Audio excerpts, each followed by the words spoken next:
All it says is it's wine time. It's time for wine. It's time for wine. It stopped working after.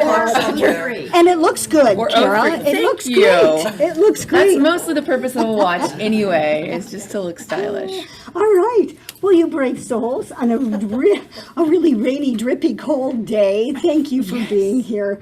It's our pleasure to say TGIF. Yes. And it feels like such a gift, right, to be able to come out and be with one another again after many, many months of staying home. I'm Donna Paz Kaufman, and my husband Mark and I opened Story and Song in 2018, right around Valentine's Day. Oh, nice. And it's a thrill to be able to invite authors here, invite you here to the community living room for us to talk about the things that bring us joy, to have conversation about things that matter, to learn together, to ask questions, to enjoy the arts, and tonight to enjoy food and wine. So Kara Jacobs, thank you so much for being here. This is If Wine Could Talk.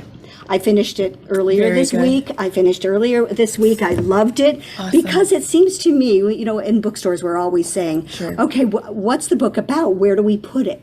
Where's the customer? You know, where's the customer who's going to be interested in this? Well, this is kind of a hybrid. It's a memoir, right? It's a memoir, and then there are these teachable moments about wine. And I will say, Kara, that there have been a lot of books that have come in and out of bookstores about wine. I learned more. Really? I did. And the reason is Kara does such a nice job of boiling some key concepts down and explaining them. So you don't feel like somebody's talking up here when they're a sommelier and credentialed on wine, and maybe we just like wine. But I did learn a lot. So welcome. Thank you. Welcome. Well, let me just say, to echo your sentiments, it is such a joy to get to see people together again and celebrate wine and passions, and thank you all so much for having me. I am thrilled to be here. So you're welcome. Well, I connect with your story, and I'd like you to tell us a little bit about the beginnings of a career, because you know many of us have memories of saying, you know, when I was 7 and I wanted to be on the truck with the garbage men.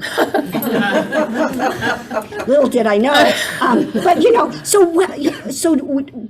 You clearly were a teenager when you got the sense of wine. But before then, when you were little, were you like a doctor or a fireman? Well, no and no. I wish. I would be a prodigy if I were. I'm actually a 7-year-old doctor, and I chose wine. No, but that's an excellent question. It's kind of, where did the origin come from? Where did the passion come from? And it was a quite unexpected path. So I'd like to start with what first engaged me to enjoy wine. And it's amazing that I'm looking out at a bunch of lovely people, because it was always people for me. It was always, you know, when I started going out to grocery stores with my mom or with my family, I just always remember we loved engaging with people. We loved meeting people. We loved sharing a laugh, even if it was just the people, like the garbage person or the person at the cashier's, you know, checking your groceries out. That was instilled in me in a very young age.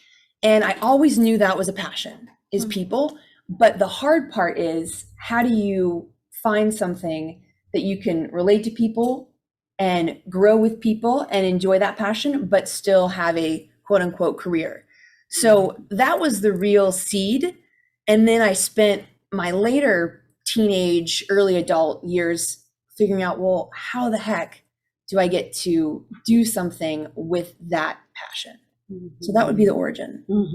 There's a beautiful early part in the book where you arrive in Napa. Sure. Was that your first time there? Well, yes. So I'd like to start with a slight anecdote about why wine, because that's actually the first chapter of the book, is why wine. And it all began back in college.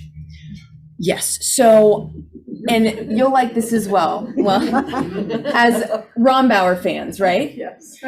So, as you all know by this point, I love people. I love, you know, connecting with people. And in this point of the story, I'm a junior at the University of Florida. So I'm at the University of Florida, marketing, communications. I figured that's going to be my path. I'll probably get to have some interactions with people and have a great career, whatnot. But that was what I was going to be doing with my life. And my parents had gone to Napa for the first time. Lucky them, I didn't get to go. But what happened is they brought back wine. They brought back their stories. And I remember we would sit at the dining room table. I was a little bit underage, but that's okay. They would pour just a little sip. They poured me a little sip of Chardonnay. And they told me all the stories, and they told me the people they got to meet, and they were teaching me all about the wine. And I don't know what it was. It was probably just them and how they told the stories, but wine just made my eyes light up. And I'll never forget the feeling of, oh, this is so interesting. It wasn't just because of the alcohol, but I just thought, this is so interesting to me. So then I brought that back, that affinity for wine. I thought at that point now I was a wine expert. I thought I know everything there is to know about wine. So now I'm going to have all the wine dinners and parties.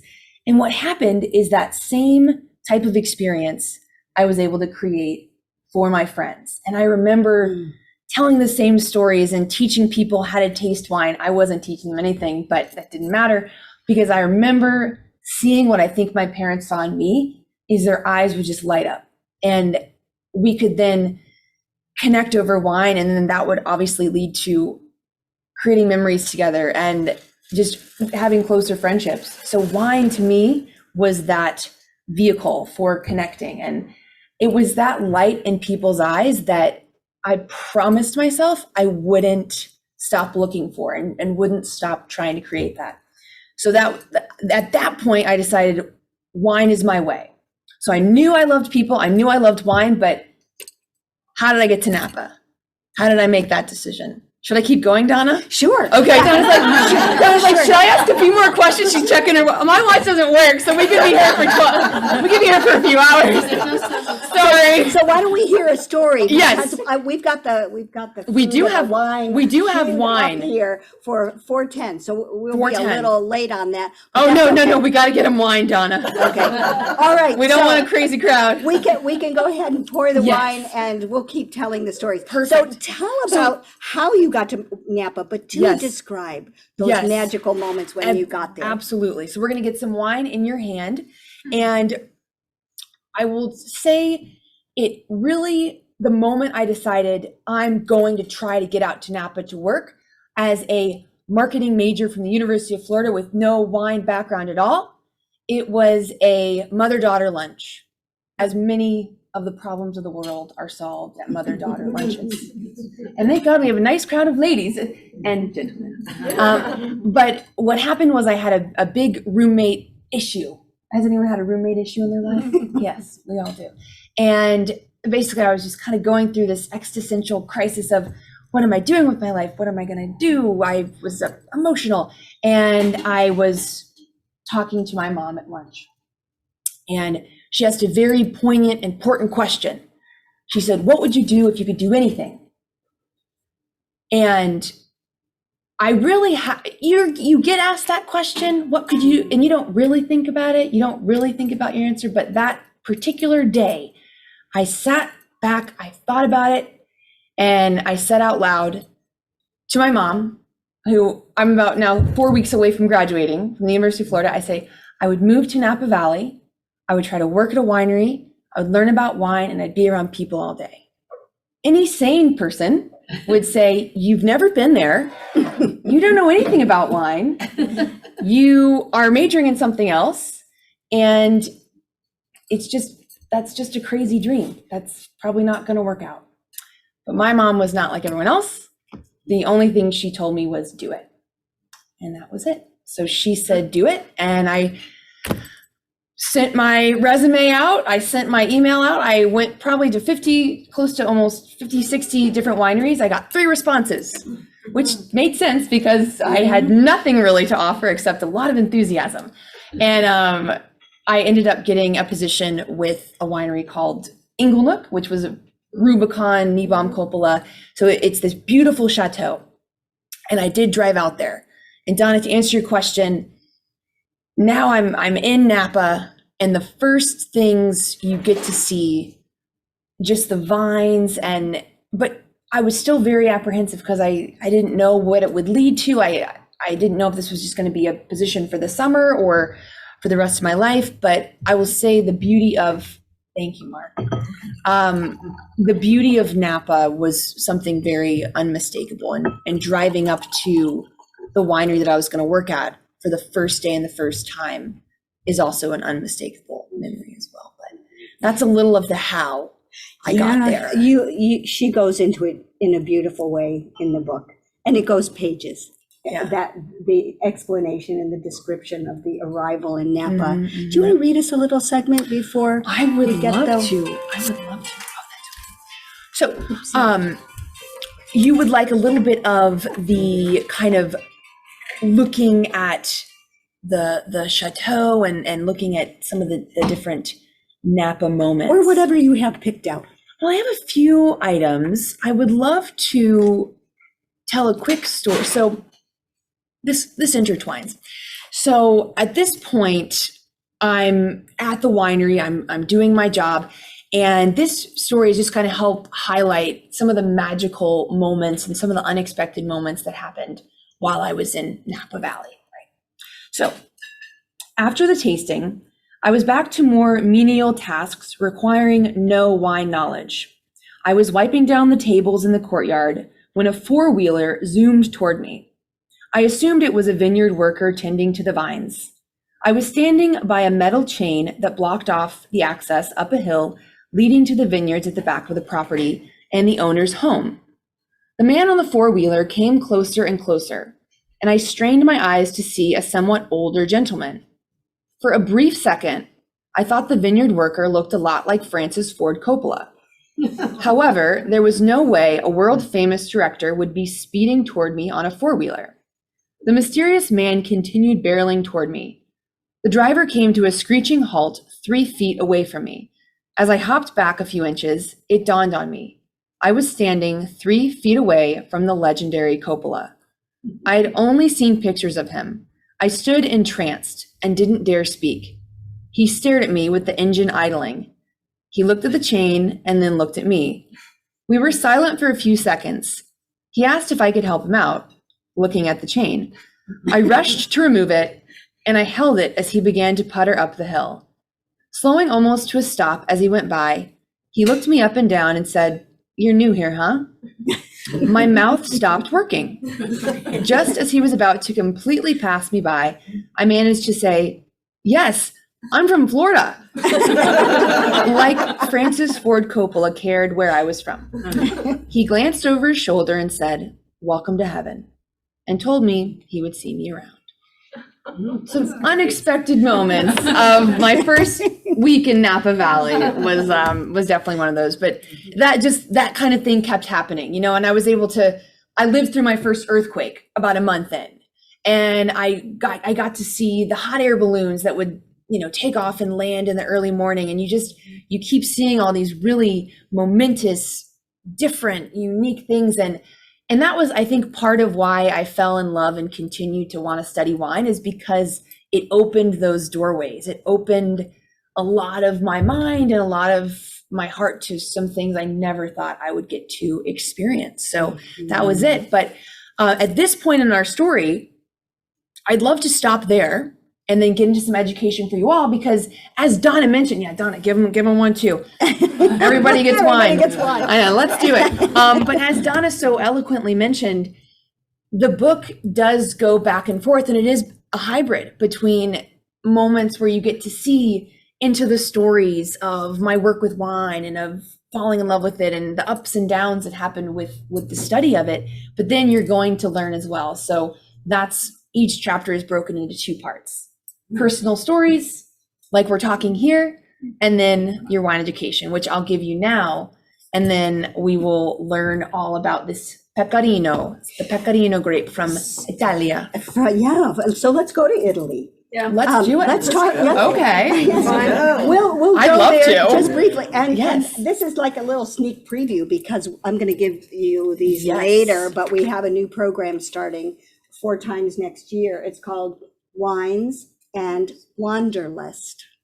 So we're going to go around the world. We're going to have food and wine pairings up here in an educational setting. So it'll be culture, food and wine, art, life, all the things that bring joy to life. Yes. So Pecorino, they're Yes. known for sheep's cheese, right? Exactly. So this grape, it's actually the name of a grape, and it's in the same spirit. It does translate to sheep in Italian. So you get to see that kind of correlation there. But what I'd love to do before we get too deep into the producer and the wine is just taste through this glass, start to finish, the sight, the smell, and the actual taste. Because once we do that, we'll have a perfect grasp on what's happening on our glass. And then we'll have our lovely folks pass out some pairings. And then we're going to learn why that certain pairing works so well with this wine. So let's start. Yes, Donna. Yes, and as we taste, I would like to thank and acknowledge our anonymous sponsor for this program, who has underwritten the wine and the food for them. So nice. yeah, an admirer certainly of the family. So Lovely. So cheers to the anonymous to life, to life. to good people. Yes. Take a little sample sip. Delicious. So now, we all know that's what it tastes like, but let's go deeper. So we're holding by the stem, right? We all know it looks like there are pros out here, and we just want to do this so we don't warm up the wine and we just keep our, sight clear. That's why people hold by the stem. It's not just to look completely pretentious. Now, when you look at a glass of wine, you want to think, okay, is it clear? So there's nothing floating around. There's no obvious flaws. We know this is good.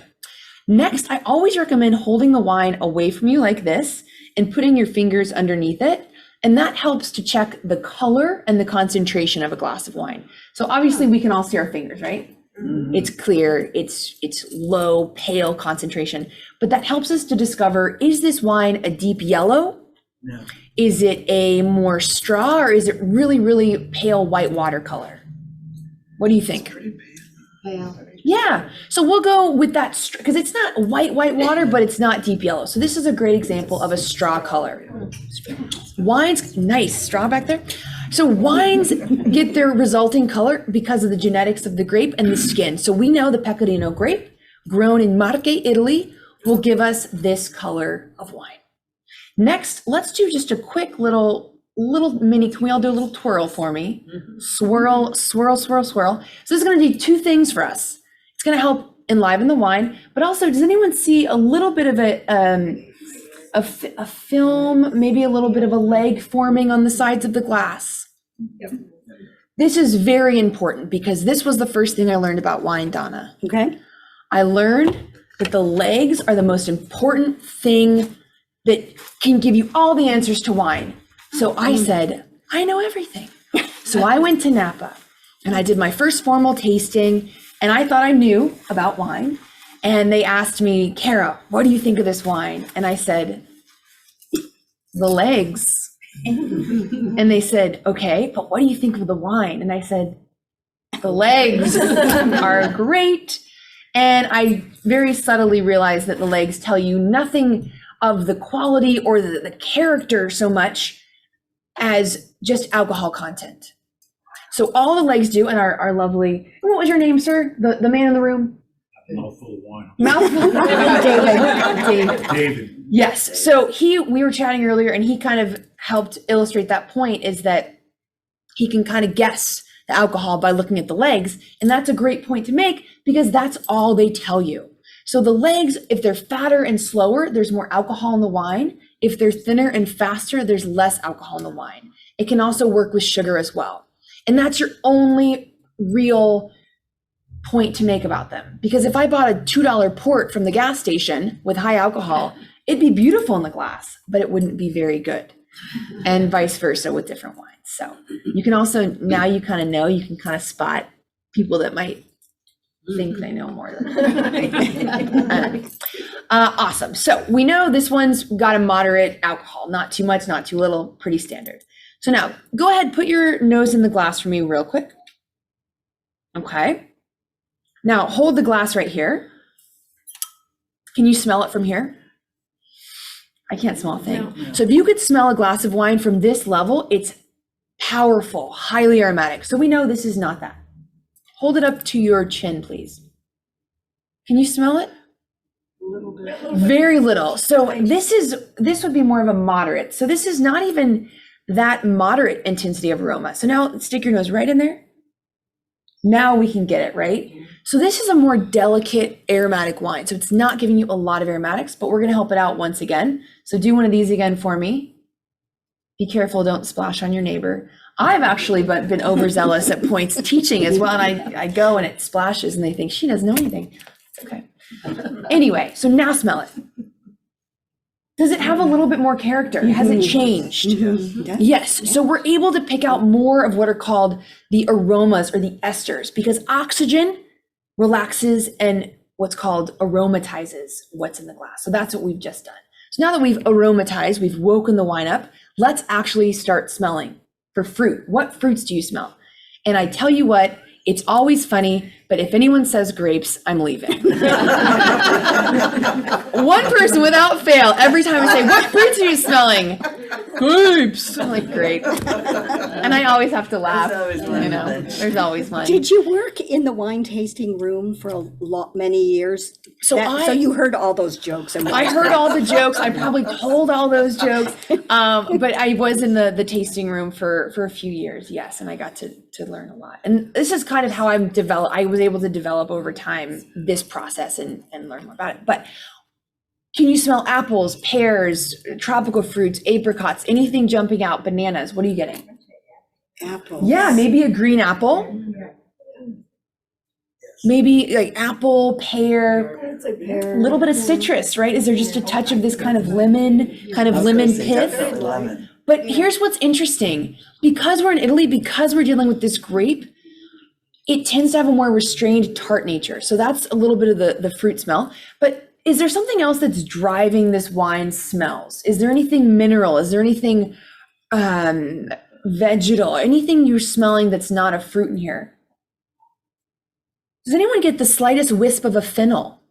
A little bit of fennel, little bit of just an herbaceous, slight kind of that licoricey fennel smell. But then what's really driving this wine, and I implore you to look for it, it's got this rocky, chalky, there's this fresh river water running through. So lots of, that's minerality. So is everyone smelling that kind of granite, metallic, rocky nature? So that's a driving factor of this wine. Oh, question in front. What part of Italy? Where is this? So this is Marche. So Marche, it's very coastal. So you can almost get a little bit of a sea spray. So East Coast, we're right on the Adriatic. So Umani Ranchi is our producer. And this is this should be a DOC, yes? So Denominazione Origine Crantolata is the classification system. So Italian wines are very heavily classified and they speak to the place very, very much so. So that's why the soils in Marche, this proximity to the ocean and just the genetics of Pecorino are giving us all of the character in the glass. Does that make sense? Mm-hmm. Nice. I think I'm going to like it even more. I hope now so. that I know Yes. the sea spray. Yeah. The freshness of the Little sea and the river water. And then there's no oak, right? So we're not No smelling oak. any, we're not No. smelling the toastiness, we're not smelling any vanilla. So this is only going to see stainless steel. So now grab a sip or another one.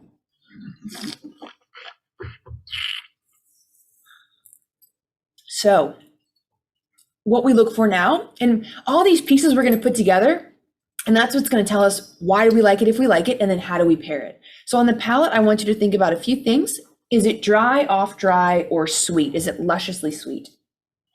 Dry. Exactly. This is a dry wine, so there's no leftover sugar in this wine. Next, we want to think about the acidity. It's an intimidating word, but acidity is just mentioning how much or little your palate is watering. So are you dry as a bone? Are you having a little bit of a salivation? Or are you just kind of wafting through saliva? We're wafting. We're wafting. Okay, perfect. So this is a high acid wine. And it also has that electricity. It has that spark. So that's what high acid wines do. And typically the cooler ocean vineyards are going to help with that character. Next, we want to think about the body, the texture, and the flavors, and then we'll have a great view on the wine. So is this full-bodied? Is it kind of like you're drinking cream? Is it heavy? No. Is it medium body? Is it kind of that 2%, got some weight to it, but not, no? Light. Or is it light? So it's light. It's more like skim milk with just very delicate weight. Light bodied, perfect. And then is this creamy? Is this luscious? Is it round or is it more lean? Lean. So that's our texture, lean. And then last but not least is, once again, kind of the flavors. So are the flavors echoing the nose? Is it kind of more that mineral, tart fruit, more fresh sea spray kind of thing? You're on the, perfect. And then the final question, the most important question is, do you like it? Yes. We like it. So now the reason we do this is so that you can say, you love this wine. Now you have a vocabulary, you have your kind of sequence of what makes the wine the way it is and maybe why you like it. So that's why we get to do the formal tasting. But now I'd love to incorporate some food, because what we want to do, we know what wine we have. So you can do three things to this wine. You can choose a pairing that will compensate for it. That means we're going to use food to bring and change the wine, bring things out, change its character, and try to just compensate for maybe something missing. We can complement it. So we can choose a food that's very similar and just merely create this parallel, just complement. Or we can what's called contrast. So that's our third C. You can take a food that's different and kind of like the off-dry Riesling and something spicy. So we could pick a dish that's very, very opposite to this and try to create a good pairing. So those are your three C's. I will give you a disclaimer. We are going to do the compensation. So I want to use a food that's going to change this wine, in my opinion, for the better. So let's see if we can do that. We're going to compensate, because this is a great, easy drinking wine, but I believe with the right pairing, it can be a bit more expressive. It can be a bit more flavorful and a bit more going on. So on your plate, you have, of course, pecorino. So you have the same cheese. So you have the cheese from the same area. So what grows together goes together. That's another good food pairing tip. If it's grown nearby, if it has a similar origin, they will intrinsically work well together. If you're completely out of ideas, that's your end all be all. And then of course we have a little bit of seafood, the proximity to the sea. So we're really combining what grows together goes together and our seafood aspect. So that's a great tip to keep in your back pocket. But the way I like to recommend doing this so that you get the most out of it is I recommend taking a bite of our cheese with the bread and the balsamic. So coat your palate with that and then take another sip of your wine. So we'll do that together.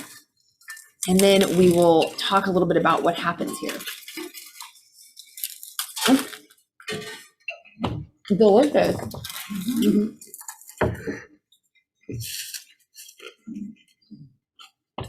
So coat your palate. There's no elegant way to do this, honestly. I'm sorry. And then take another sip.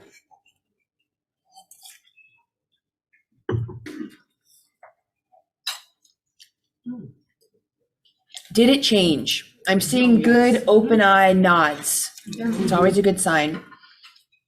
So I will throw it out to you all first, and then I'll talk a little bit about what happened for me. What happened? It felt like a different wine. How? Why? It had more body, I guess. Okay, it had a little bit more weight. It was a bit more enveloping on your palate. Excellent. Anyone else? Yeah, well, the Peggy? balsamic really seemed to pop out for me. Certainly. Did it also make the wine pop a bit? Yeah, well, that's what I mean. Yeah.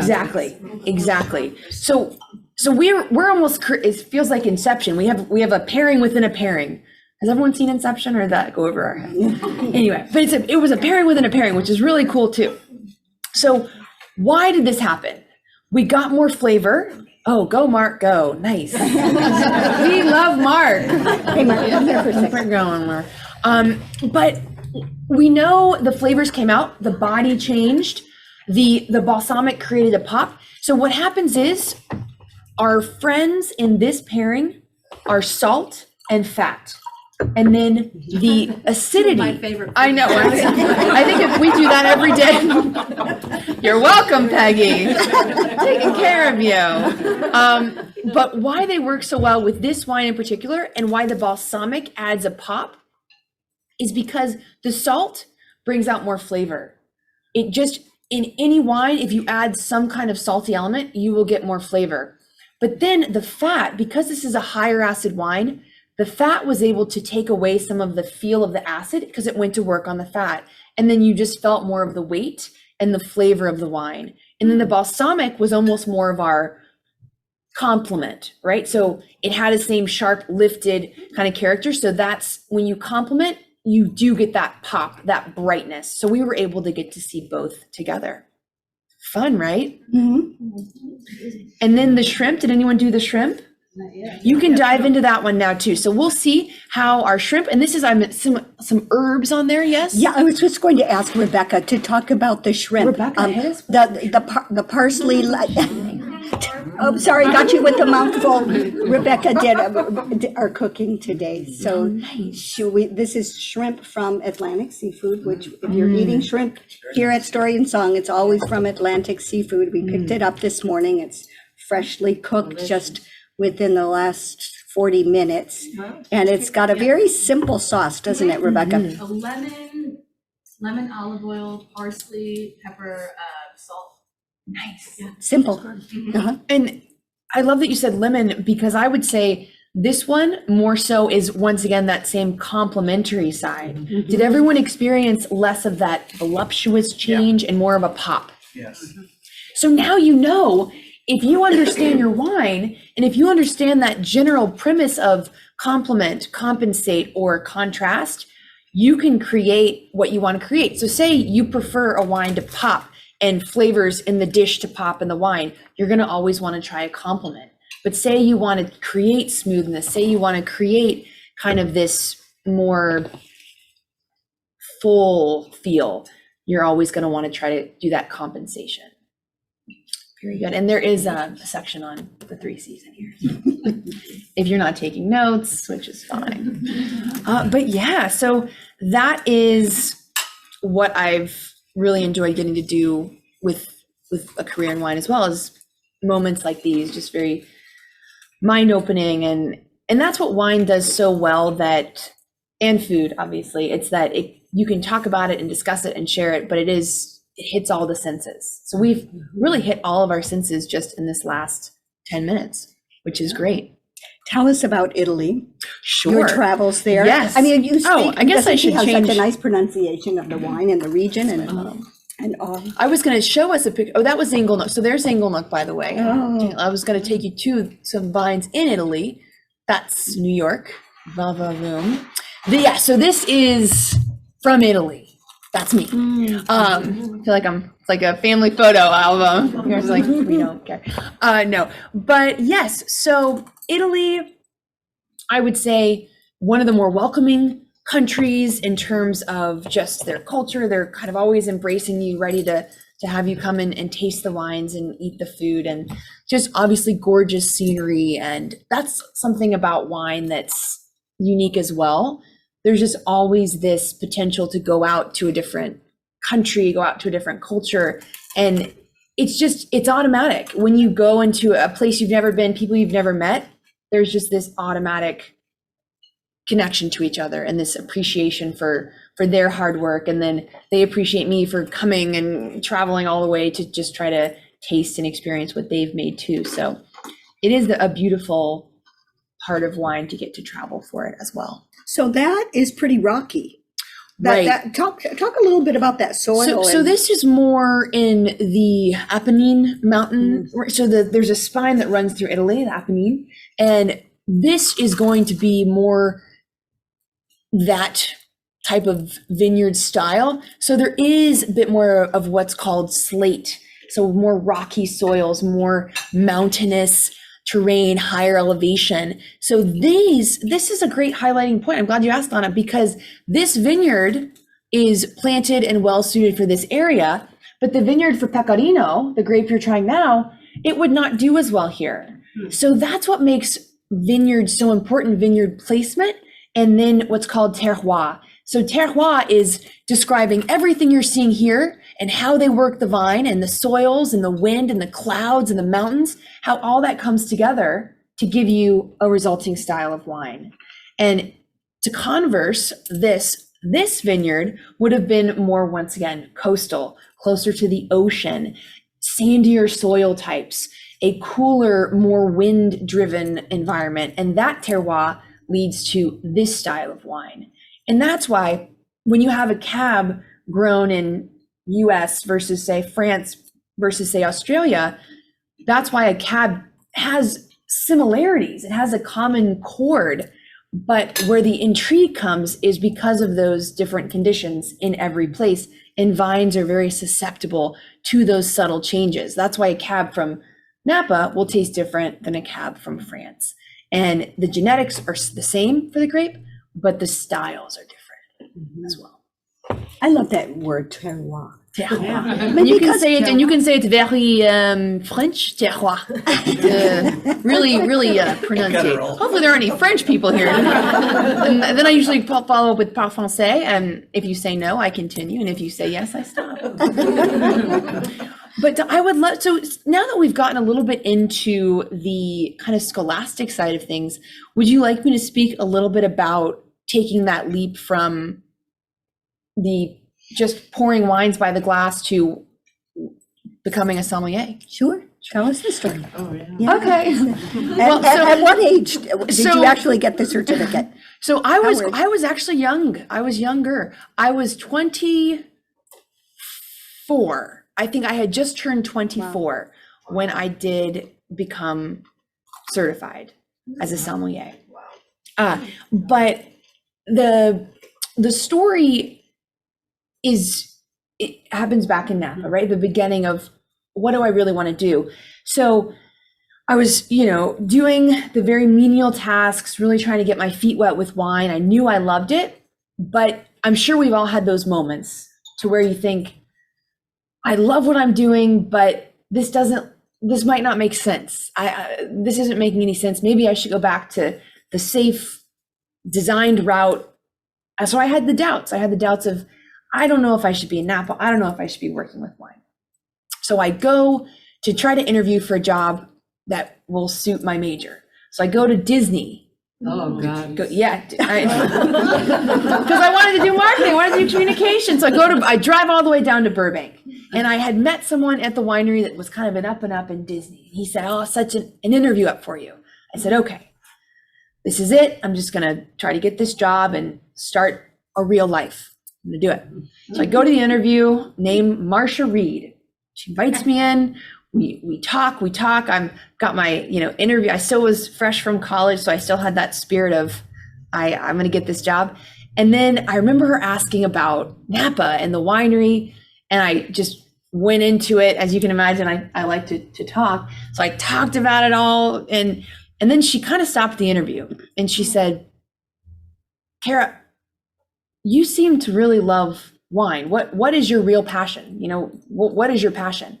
And I said, it is wine. It's this winery. It's what I'm doing now. And then she said, "Then why would you do anything else? Why would you want to, what are we doing here?" And then as soon as she said that, I said, "Great question." And I either didn't get it or no, but then she said, your eyes light up. You make me excited when you talk about wine. You should go with this. And she said, "Do you want to be a sommelier?" And I really had just, started hearing that word. And I said, "If it means I get to do this and get to grow with wine, yes." So she said, "Whenever you leave this building, you need to get online and apply for that test and start studying, because this is what you were meant to do. And I see a lot of people that do a lot of different jobs." And she said, "You need to do this." And I said, "Okay, there I go."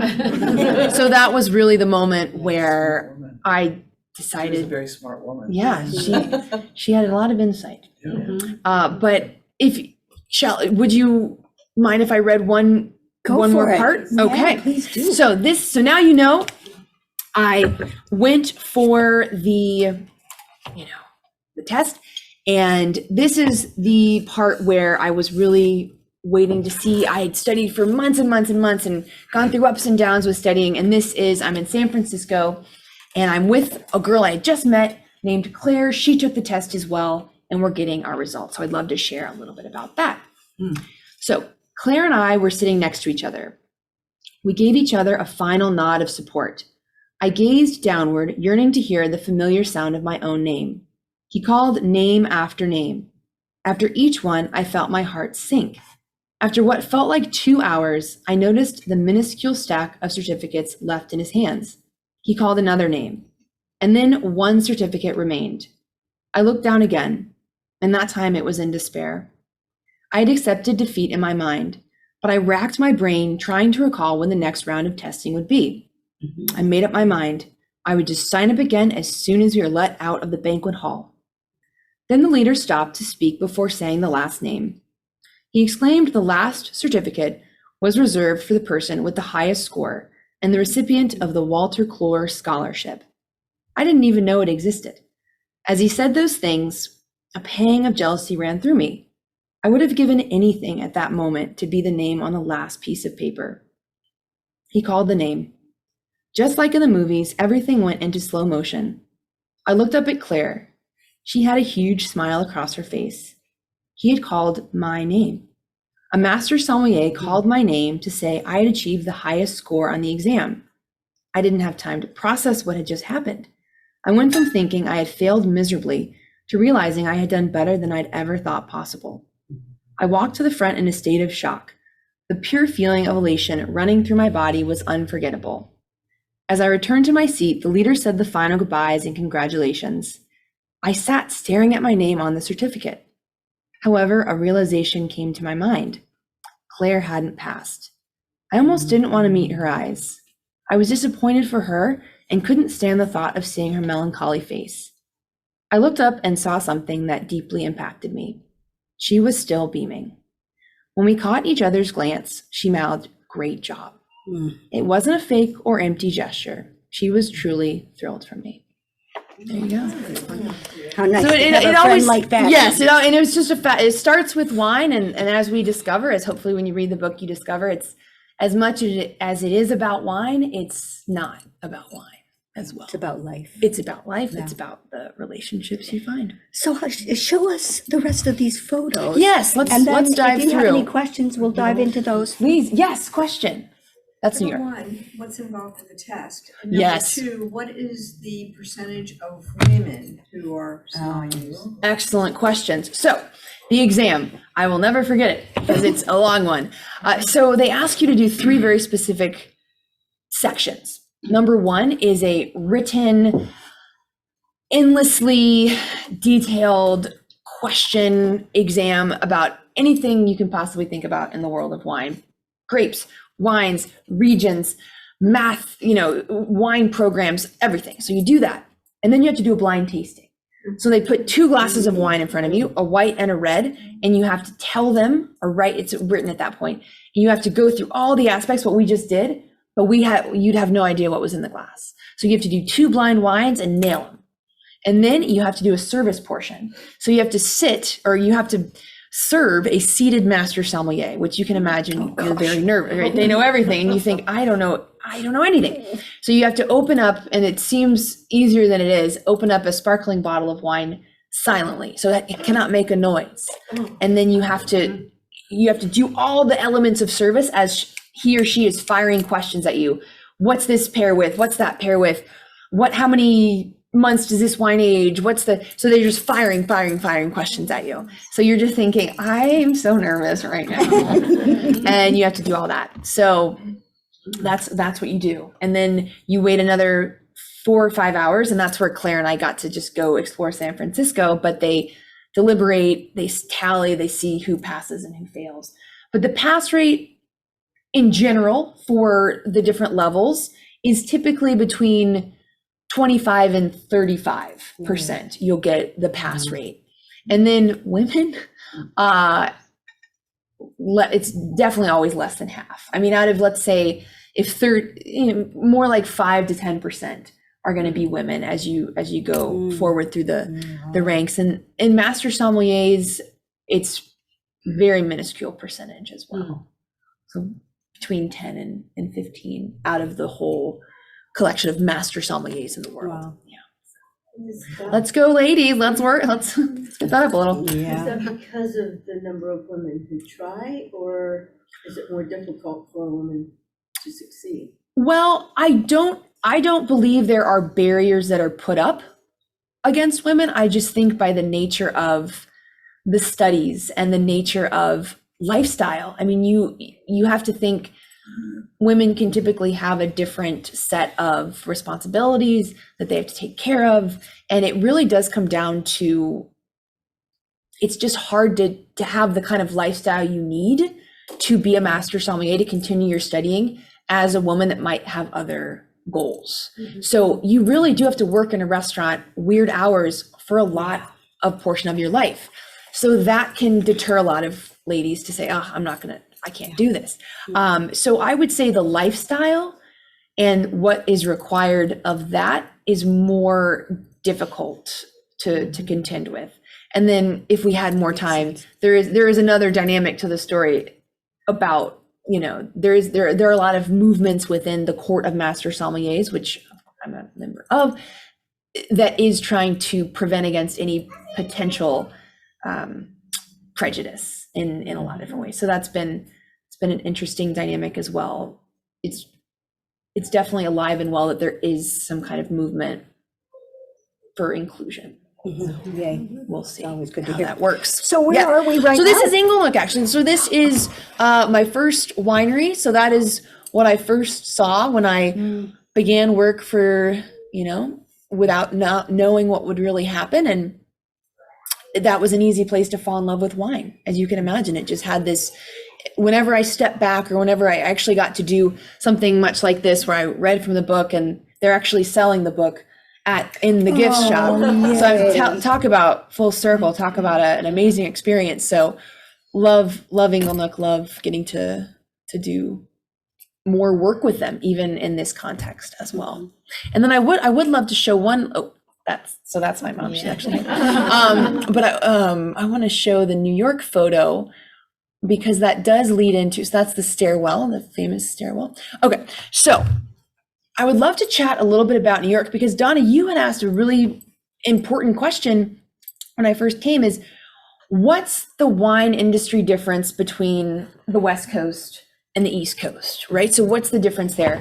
So West Coast, as you can imagine, a little bit less intense, a little bit less competitive, more inclusive, more just, let's all do this.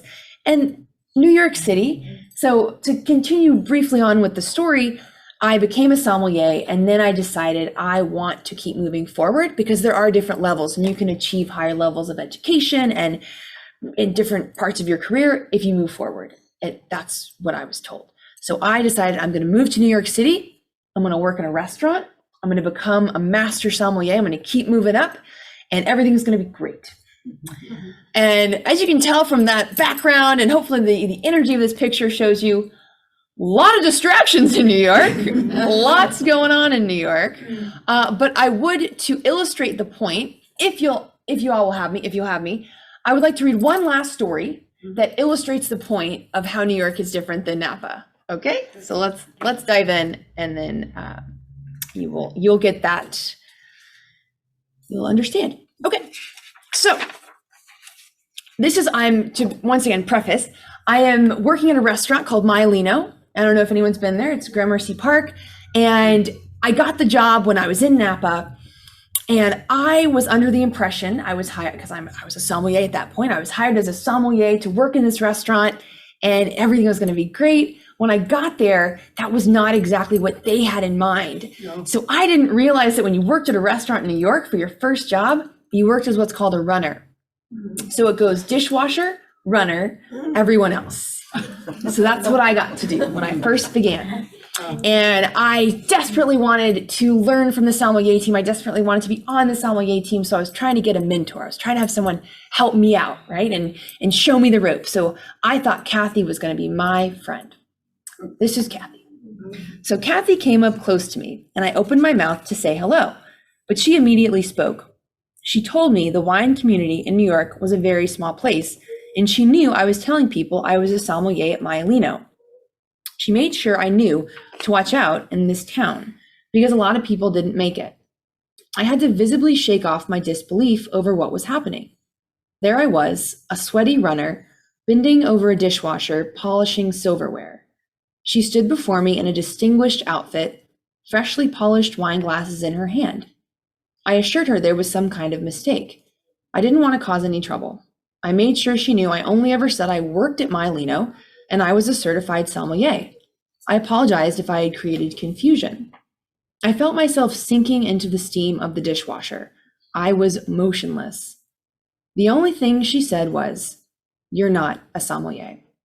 She began walking away. My heart wouldn't let me stand silent. I objected by saying, "Yes, I am."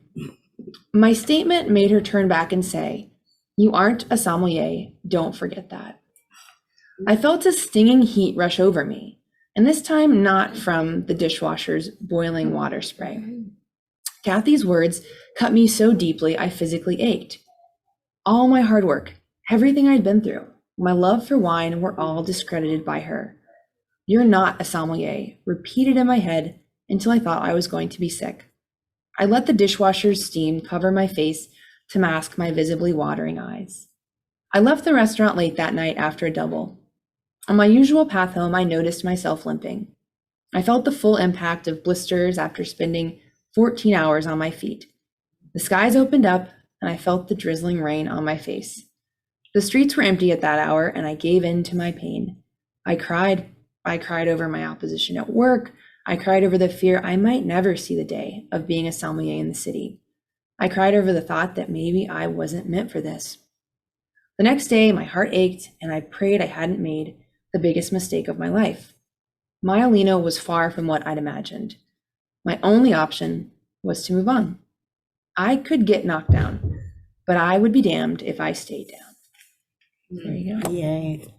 I much prefer Marcia. Yeah, we like Marcia. Kathy, like we don't know. Kathy was tough. Do you have more photos? Well, Do you have I think that might it? be mostly it. Oh, there's Claire. We love there's Claire. We love Claire. And it's Claire in wine. She is as well. She finally passed. She She did. did She pass. did end up Yay. passing. Yes. Yay. So we'll end on Claire. So those are my That's photos for great. you. That's great. Any other questions? Yes. At what point did you decide to write the book? What inspired you to do that? Very good question. So I was in New York City, and I would be teaching probably 3 wine classes a day. So as I continued growing in New York, I taught a lot of wine classes. And it would be something like this, right? I would talk about wine, but then we'd all be interested in each other. They'd ask about me. I'd tell some stories. I'd hear other people's stories. And I just kept doing this over and over. And every story I would tell, I kind of had it down. And then I realized I need to be putting this down because it seemed intriguing to folks. So, and when you're in New York City, you just always have that spirit of, I want to do something big. I want to do something important. And I thought that could be it. So I just began I just typed it out on Word. I just typed, because I was almost like living in a class I was teaching. I wrote my origin story, and then I said, okay, these are 5 questions that everyone always asks about how to taste wine. So then I typed those out, and then I kept going. It all just came so naturally because I had done it in my classes. And then I just thought, well, I'd love to have something tangible to give people. And it became If Wine Could Talk. A most beautiful memoir and instructional guide to wine. you. It has a lot of soul, Thank you. as you've taught us to taste the wine, and it's terroir. Yes. Did I say that right? Terroir. Terroir. Perfect. Whether it's Italian or French. You do have to learn a lot of or at least learn how to pronounce a lot of different languages between German and what fun to travel the world too. It's So been a gift. Kara will be at the signing table if you'd like to get copies. Christmas is coming up. This is a great gift for anybody who loves wine, who loves wine and a good story. And that's what we're all about here. So thank you. Thank you Kara. so much. Thank you all so much. It's been a pleasure. Yeah, thanks for coming. Feel free to re-up your wine glass. Oh, important word. Revisit. Revisit. And then if you're really pros, you confirm. So A third glass. a third glass is a confirmation. And I will leave you with that. Thank you, Thank you Carol. so much. Thank you. Awesome. Well, I might take this over there. Yeah, absolutely. Little fuel.